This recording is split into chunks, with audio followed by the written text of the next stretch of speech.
Microsoft எக்ஸலில் எக்ஸாக்ட்னு சொல்லி ஒரு formula பற்றி பார்க்க போகிறோம்.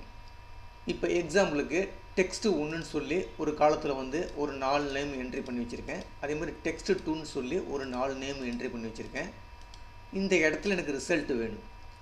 இந்த ரிசல்ட்டில் என்ன கண்டுபிடிக்க போகிறோன்னா, இந்த செல்லும் சமமாக இருக்கா சேமாக இருக்கான்னு சொல்லி கண்டுபிடிக்க போகிறோம். அப்போ அதுக்கு வந்து எக்ஸாக்ட்னு சொல்லி ஒரு ஃபார்முலா, இந்த இடத்துல கர்சரை வச்சிங்க, ஈக்குவல்ட்டு கொடுத்துருங்க. ஈக்குவல்ட்டு கொடுத்துட்டு எக்ஸாக்ட்னு சொல்லி கொடுத்தீங்கன்னா இந்த மாதிரி ஃபார்முலா வரும். ஜஸ்ட்டு கிளிக் பண்ணிங்க. ஃபஸ்ட்டு என்ன கேட்குது, டெக்ஸ்ட்டு 1. இந்த டெக்ஸ்ட்டு 1 கிளிக் பண்ணுறேன். ஒரு கமா 1 கொடுத்துங்க. அதுக்கடுத்து டெக்ஸ்ட்டு 2 கிளிக் பண்ணுறேன். கிளிக் பண்ணிட்டு ப்ராக்கெட்டை க்ளோஸ் பண்ணிவிட்டு ஜஸ்ட் என்ட்ரு கொடுத்தேன்னா உங்களுக்கு இந்த மாதிரி ஆன்சர் வரும். அதாவது 2 டெக்ஸ்ட்டும் ஒன்றா இருந்துச்சுன்னா இங்கே பாருங்கள் கரெக்டாக இருக்குது.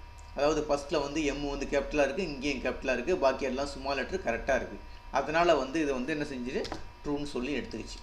ஓகேங்களா? இப்போ அதே இந்த ஃபார்முலா வந்து நான் என்ன செய்கிறேன், ட்ராப் பண்ணி அடுத்ததுக்கெலாம் எழுதுகிறேன்னு வச்சுங்களேன். அதே ஃபார்முலாவை அடுத்ததுக்கெலாம் ட்ராப் பண்ணி எழுதுகிறேன். இப்போ இங்கே என்ன வருது பாருங்கள், ஃபால்ஸுன்னு வருது. ஏன் ஃபால்ஸுன்னு வருதுன்னா இங்கே பாருங்கள், இங்கே அப்துல் வந்து ஏ வந்து கேபிட்டலில் இருக்குது, இங்கே ஸ்மால் லெட்டரில் இருக்குது. இது கேஸ் சென்சிட்டிவ் உள்ளது. அதாவது சின்ன எழுத்து பெரிய எழுத்துலாம் கரெக்டாக பார்க்கும். கரெக்டாக இருந்தால் தான் ட்ரூன்னு சொல்லும்.